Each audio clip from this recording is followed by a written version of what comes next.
Okay guys, may bago tayong Reko. May nakita akong sandals ulit. Ayan. This is from Tawi. Ayan yung tsura niya. Meron din siyang height. Parang 6 centimeters siya. Tapos ganyan siya kalaki. Ganyan yung kulay na binili natin. Ayan. Pwede rin tuno pang ulan. Diba saktong-sakto ngayon. Close up. Ito yung tsura niya. Ayan yung logo niya. Nagkadumi nga lang. Pero okay lang yan. Linisin na lang natin. Pero, sige. Suotin na natin siya ngayon. So, ito na siya. Ooh. Uy, in fairness, malambot siya. Size 35-36 yung nabili ko. Pero parang medyo maluwag sa akin. Pero carry lang kasi. Pwede ako magmedyas ng makapal dito. Ito ang itsura niya.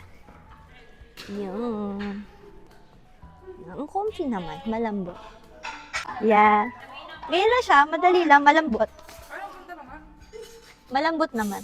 O, diba? Yeah, malambot. Super comfy. Hindi masakit sa paa. Tsaka maluwag yung dito sa may banda sa may toes. Pwede rin to sa malapad na paa. Yan. Gusto nyo ba niya? Dali ko dyan sa yellow basket.